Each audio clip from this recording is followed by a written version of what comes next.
기도하고요. 하나님 감사합니다. 저희가 하나님 이름 안에서 하나님의 성소로 나아왔습니다. 하나님의 영광스러운 얼굴을 보게 해주시고 오늘 예배 가운데 주님께서 우리에게 기쁨 주시고 또 하나님의 거룩한 보좌를 우리가 찬송할 때 하나님 앞에 많은 은혜로 내려주시옵소서. 모든 말씀 예수님 이름으로 기도했습니다. 아멘.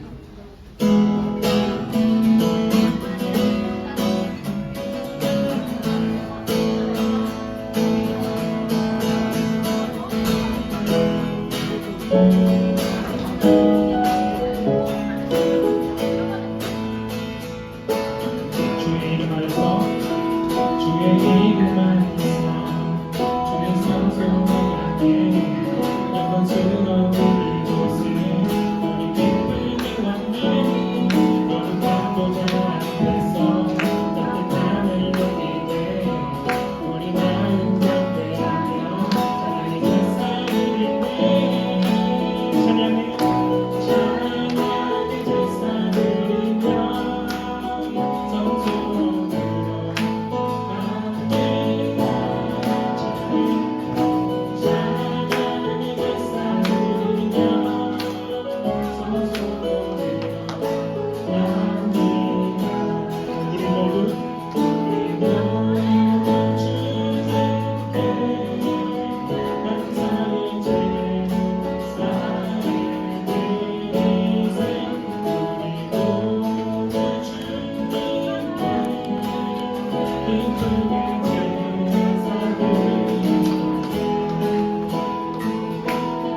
주의 말씀 주시고 주의 말씀 주시고 우리 함께 주의 말에 우리 피난처 됐네. 주의 길을 따르며 우리 주께 순종해. 모든 상황 속에서도 자기 제사를 있네.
주시니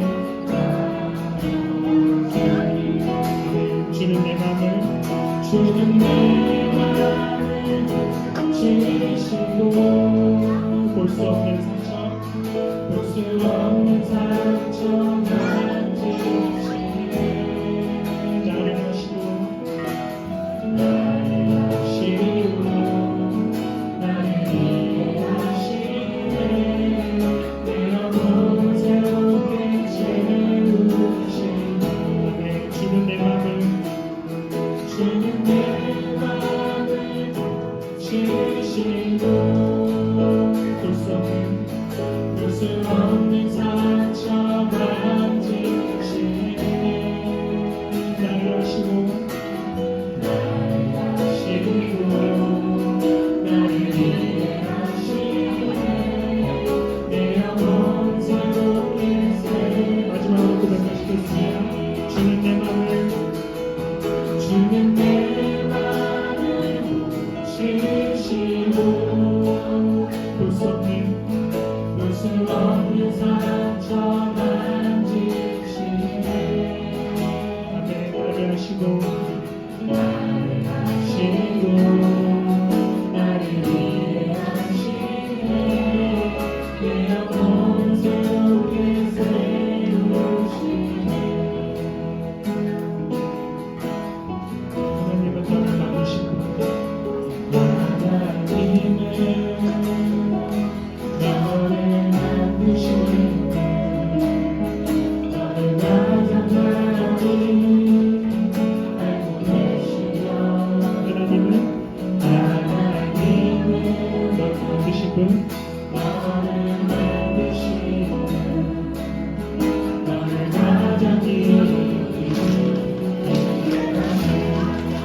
하나님은 너를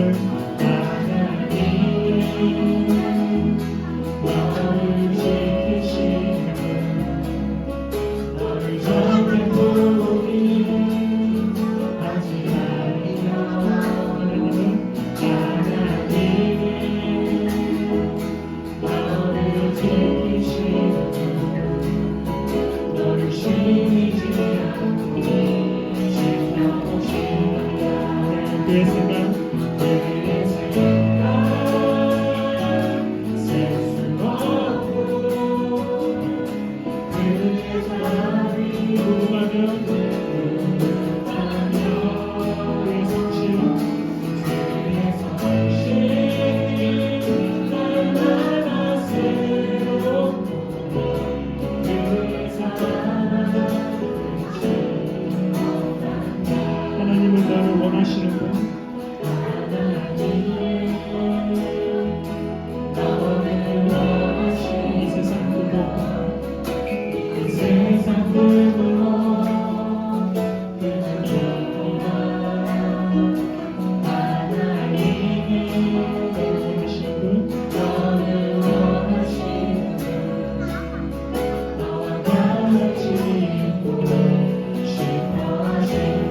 하나님은 너를 인도하는 분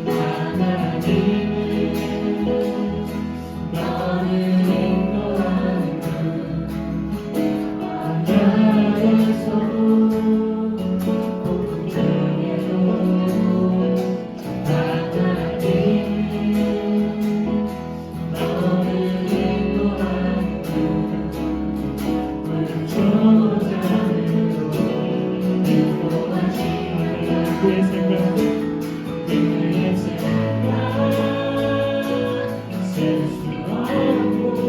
없고 그의 사랑이 궁금하며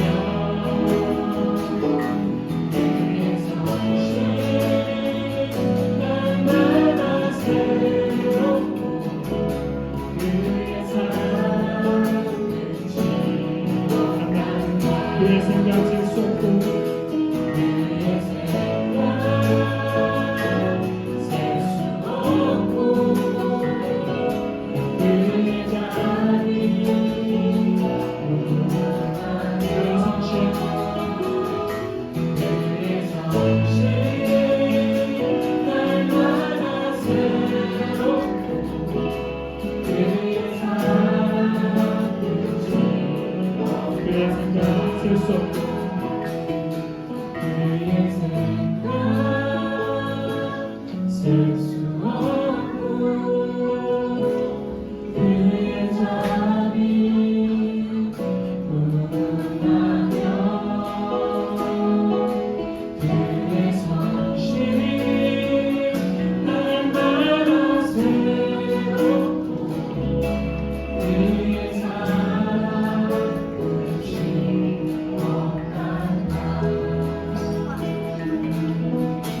없단다. 시간에 기도하시면서 예배를 나아가시겠습니다.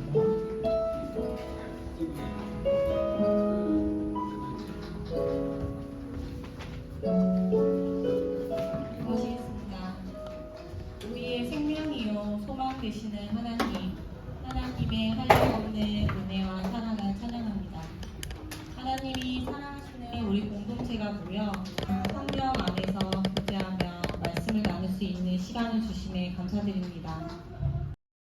말씀을 전하실 조혜령 목사님 붙들어 주셔서 성령의 말씀으로 선포되어지게 하시고 저희가 그 말씀에 따라 순종하여 살아갈 수 있도록 허락하여 주시옵소서.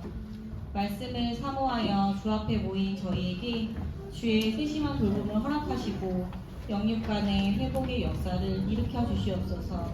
준비하는 손길들 가운데 하나님의 은혜가 풍성히 임할 수 있도록 하여 주시고 이 자리에 모이지 못한 분들의 상황 열어주셔서 함께 예배할 수 있는 자리로 인도하여 주시옵소서. 이 시간 함께 하실 하나님께 영광을 돌리며 예수님 이름으로 기도드립니다. 아멘.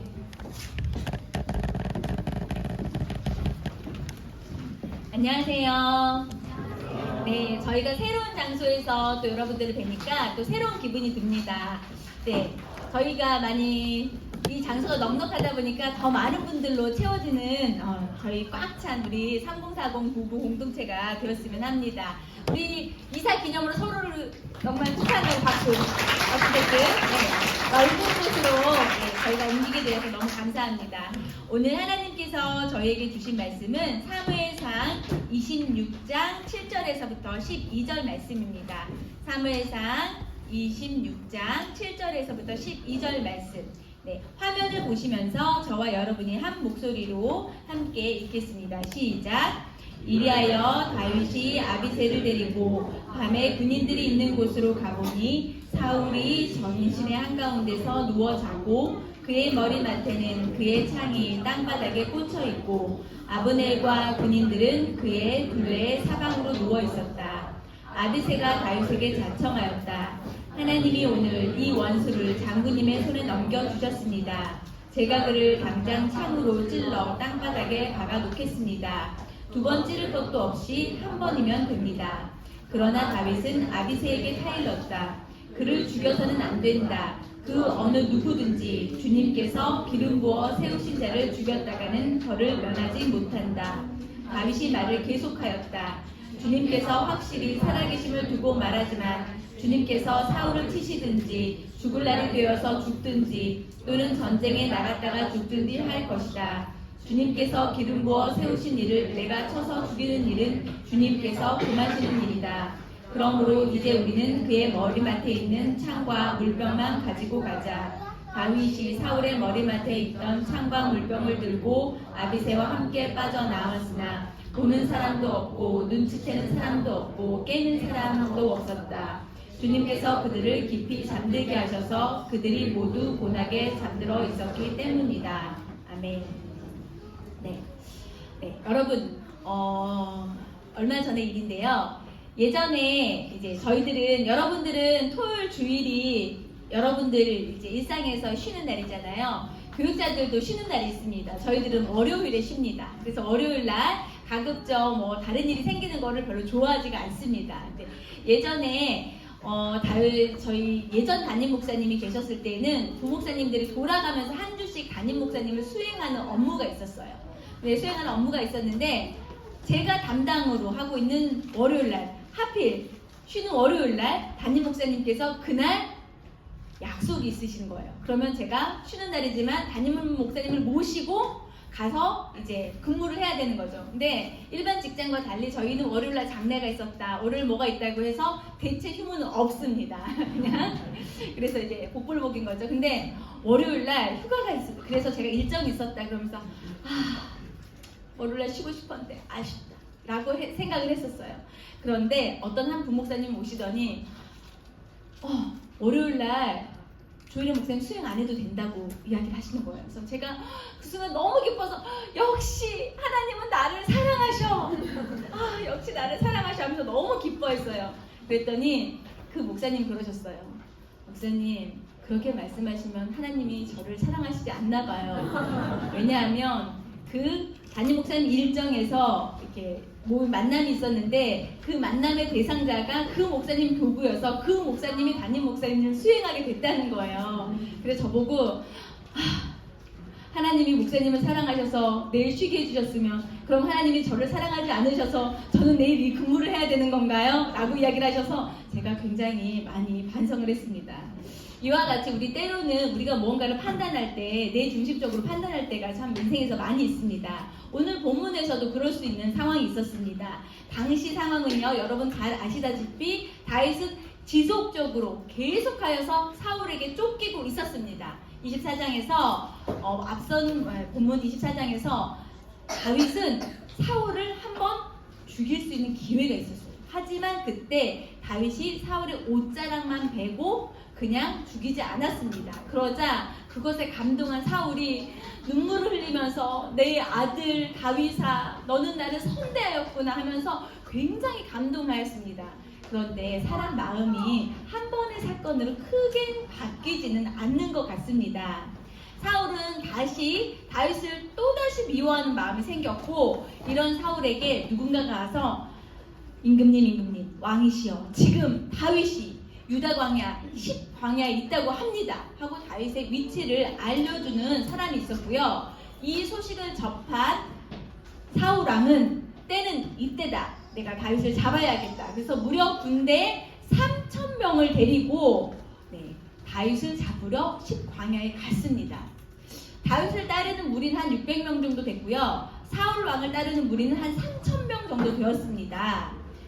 전체적인 봤을 때 다윗이 굉장히 불리한 상황이고 목숨을 잃을 수 있는 그런 상황이죠. 다윗 입장에서는 여러 가지 생각이 들었을 거예요.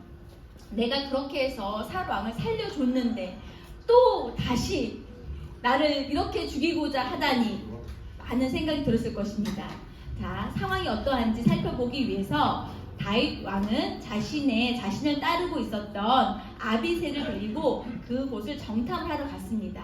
그런데 3,000명의 군대 중에서도 이렇게 많은 진들이 이렇게 잘 보호하고 있는 한 가운데 사울 왕이 있었고 많은 군인들이 자기를 둘러싸고 자기를 지켜주고 있으니 사울 왕이 피곤했기 때문에 누워서 잠을 자고 있었습니다.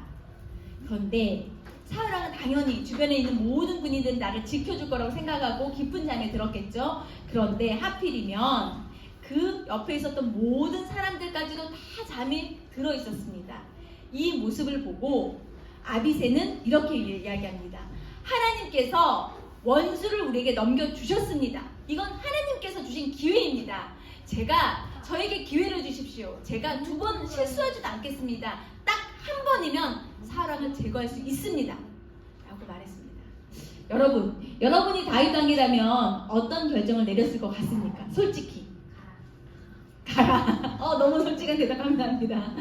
솔직히 말해서 아니 내가 죽일 거야 생각했을 수도 있고 내가 죽이는 건 조금 그래. 아비새가 저렇게 자신감 있게 나서는데 아비새를 사용해서 여러분 마음속으로 여러분 어떤 결정을 내리셨을지 모르겠습니다. 그렇다면 다윗은 뭐라고 말을 했을까요? 9절 말씀 한번 9절 말씀 보여주시겠어요? 9절 말씀 저희 한번 읽어보겠습니다. 시작. 그러나 다윗은 아비새에게 칼을 넣었다. 그를 죽여서는 안 된다. 그 어느 누구든지 주님께서 기름 부어 세우신 자를 죽였다가는 벌을 면하지 못한다. 다윗 왕은 어떤 결정을 내렸나요? 이번에도 사울을 죽여서는 안 된다라고 판단하였습니다. 사실 어떻게 보면은요, 다윗이 이건 하나님이 하나님이 나에게 주신 기회야 라고 판단할 수 있는 여러 가지 정황들이 있었어요. 지금 다윗은 이미 한 번 사울의 목숨을 살려주었습니다.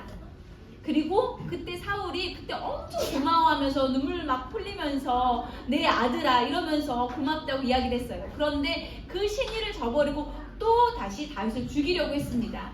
그렇다면 정말 인지상정으로 이건 하나님께서 약속을 먼저 깬 건 사울이야. 이건 하나님이 나를 위해서 주신 기회야 라고 생각할 수 있습니다. 그리고 그 주변에 있는 모든 군인들이 잠들었습니다.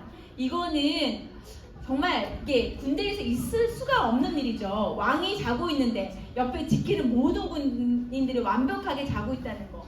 이거는 하나님께서 도우셨다. 하나님께서 잠들게 하셨다. 마지막 절에 나와요. 12절에 이는 그들을 모두 고나게 잠들어 있었다. 주님께서 그들을 깊게 잠들게 하셨기 때문에 잠들어 있었다라고 나와 있어요. 그렇다면 이건 정말 하나님이 나에게 주신 절호의 기회야. 나의 억울함을 풀어주시는 하나님의 기회야 라고 생각할 수도 있었을 것입니다. 그런데 다윗은 그렇게 생각하지 않았습니다. 하나님께서 기름 부어서 세운 사람을 벌하는 것은 그렇다면 죽였다가는 하나님께 벌을 면하지 못할 것이다 라고 다윗을 고백합니다. 아비새와 다윗이 다르게 판단한 근거는 무엇이었을까요? 아니, 나와 다윗이 다르게 판단한 근거는 무엇이었을까요? 아비새의 판단은요, 이 모든 것이 유리하게 작용하는 이 상황을 보았을 때 이것이 유리한가 불리한가를 나를 기준으로 판단했습니다.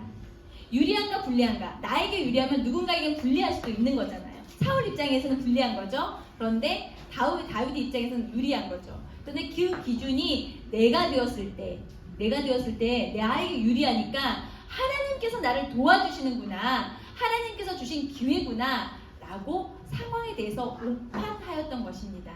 그런데 다윗은 나에게 유리하냐 불리하냐가 아니라 다윗의 기준은 무엇이었나요? 우리가 사울 왕을 죽였을 때, 하나님께서 기름 부은 자를 죽였을 때 뭐라고 했죠? 하나님께 벌을 면하지 못할 것이다. 다윗의 기준은 무엇이었나요? 하나님이었습니다. 우리는 때로 어떤 중요한 선택의 순간 앞에서 우리 자신이 하나님보다 앞서서 우리 자신이 기준이 될 때가 너무나 많습니다. 물론 하나님께서는 상황을 따라서 인도해 주시기도 합니다. 예를 들어서요, 사도행전을 보면 사도 바울이 갔을 때 우연히 빌립보 성에 갔는데 우연히 자주장사 루디아를 만나게 되고 그 루디아가 자기 집에서 예배를 드리자고 했고 그래서 빌립보 교회가 잘 세워지는 계기가 되었습니다. 또 사도 바울이 아덴에 갔을 때 거기서 우연히 브리스길라와 아굴라를 하나님께서 만나게 해주셨고 그들이 좋은 동역자가 되게 해주셨습니다. 하나님께서는 이런 상황들을 움직이셔서 사도 바울에게 복음을 전하게 하셨고 많은 동역자들을 만나게 하셨고 또 그 지역이 세워지게 하였고 또 때로는 박해를 사용하셔도 복음이 흥황케 하시는 역사를 만들기도 하셨습니다. 그런데 반대로 상황은 쉽게 열렸지만 하나님의 뜻이 아닌 경우도 있습니다. 자, 여러분 요나 아시죠? 요나. 물고기 뱃속에 들어갔던 요나에게 하나님께서는 니느웨에 가서 너희들이 회개하지 않으면 하나님께서 벌을 내리실 것이다 라고 말하라고 하나님께서 명령하셨습니다. 그런데 요나는 그 하나님의 명령을 듣고 싶지 않았어요. 그래서 항구로 내려갔는데 욥바라는 항구로 내려갔는데 마침 그때 딱 다시스로 가는 배가 있었습니다. 니느웨로 가는 배가 아니라 다시스로 가는 배가 있었습니다. 그래서 요나는 다시스로 가는 배를 타고 갔습니다. 이런 것처럼 어떤 상황만 보고 판단하기에는 우리가 하나님의 뜻을 온전히 판단할 수가 없습니다. 어떤 상황에서 펼쳐졌을 때 나한테 유리한가, 내 뜻에 합당한가를 따지기 전에 우리는 이것이 하나님의 뜻인가를 우리가 먼저 분별할 수 있어야 합니다. 그래서 오늘의 설교 제목은 분별입니다.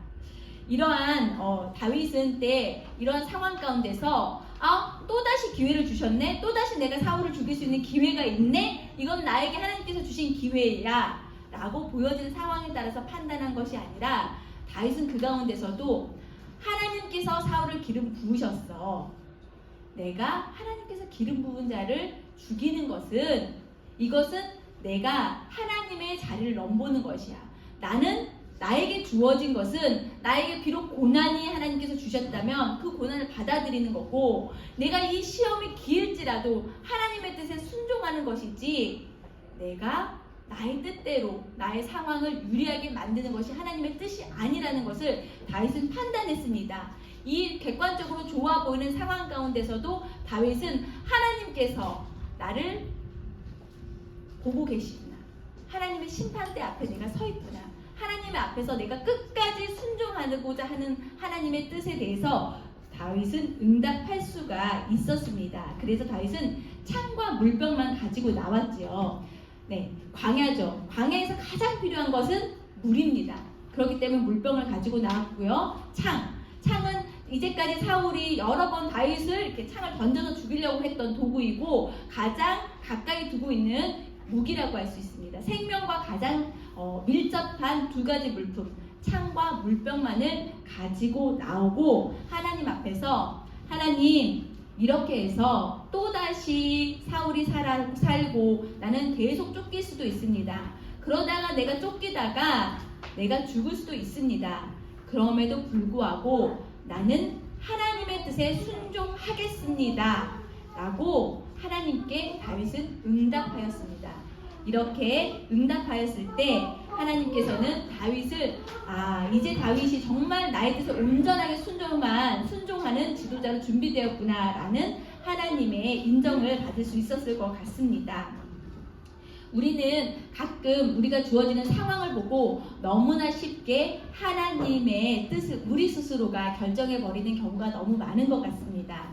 때로는 또 나에게 좀 친절하지 않는 사람, 또 내가 미워했던 사람, 나를 괴롭혔던 사람이 좋지 않은 일을 당할 때 너무나 쉽게 하나님께서 이러셨구나 라고 하나님의 뜻을 또 미루어서 쉽게 짐작해 버리는 경우도 많은 것 같습니다. 그리고 또 때로는 나를 힘들게 하거나 어려워하는 사람들에게 마음속으로 그 사람들에게 정말 당장 즉각적인 보복을 하고 싶은 마음들도 우리에게 너무나 많이 들 때가 있습니다. 그런데 잠언 24장 19절에서는 이렇게 말씀하십니다. 너는 행악자들로 말미암아 분을 품지 말며 악인의 형통함을 부러워하지 말라. 이렇게 말씀하시고, 로마서 12장 말씀에서는 뭐라고 말씀하시냐면, 내 사랑하는 자들아 너희가 친히 원수를 갚지 말고 하나님의 진노하심에 맡기라. 기록되었을 때 원수 갚는 것이 내게 있으니 내가 갚으리라고 주께서 말씀하시니라. 우리가 순간순간 주어진 상황에 따라서 우리가 행동하는 것이 아니라 당장 내 눈앞에 보이는 쉬운 길이 아닌 하나님의 뜻을 구하고 하나님의 말씀에 따라서 우리가 모든 상황을 분별할 수 있는 지혜를 가진 3040 모든 부부 공동체가 되었으면 좋겠습니다. 여러분, 세상을 빠르게 영리하게 살기보다는 우리가 하나님의 뜻을 분별할 수 있는 지혜를 가지고 살아갈 수 있었으면 좋겠습니다. 여러분들에게 그러한 하나님 모든 기준을 하나님께 맡기는 그런 분별의 지혜가 있는 우리 3040 공동체가 될 수 있기를 주님의 이름으로 축복합니다. 저희 이 시간에는 함께 기도하기를 원합니다. 저희가 신방을 하면서 보면 우리가 참 우리 인생 가운데서는 선택의 연장인 것 같아요. 그런데 이 선택의 연장들 가운데서 또 우리 앞에서 당장 중요한 선택들이 여러분들에게 있는 가정들이 많이 있을 것입니다. 사실 생각해보면 아이 어린이집 하나 결정하는 것도 정말 몇 날 며칠 고민하는 그런 고민의 순간이 있었던 것 같고요. 또 이직을 고민하는 가정들도 참 많은 것 같습니다. 또 이사를 고민하는 가정들도 참 많은 것 같습니다. 또 때로는 내가 직장 생활에서 어떻게 행동해야 할지, 또 내가 둘째를 가져야 할지, 아이를 가져야 할지, 이런 여러 가지 고민과 선택이 정말 모든 가정들마다 있는 것 같습니다.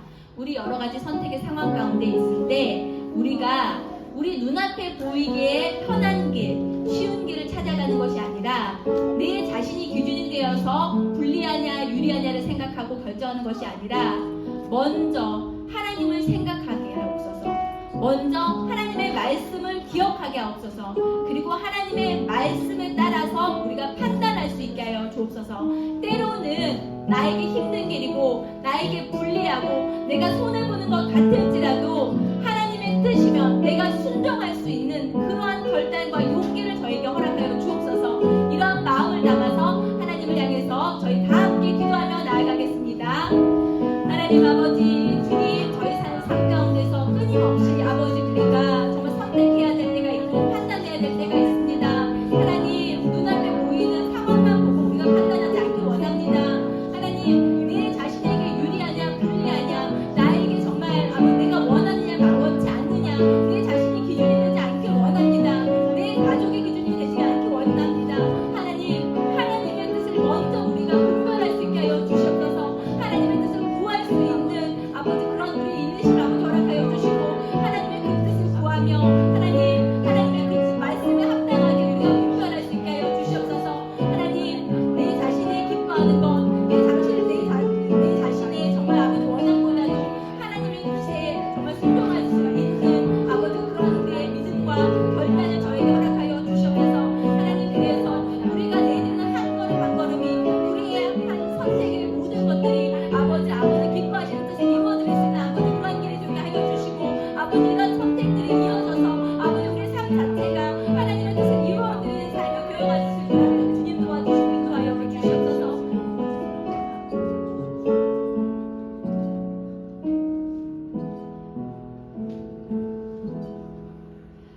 사랑이 많으시고 공의로우신 하나님 아버지, 하나님, 우리의 삶 가운데서는 끊임없이 선택하고 판단해야 하는 일들이 있습니다. 우리가 우리 눈앞에 있는 많은 것들을 판단할 때 하나님, 상황만 보고 판단하지 않게 하여 주시옵소서.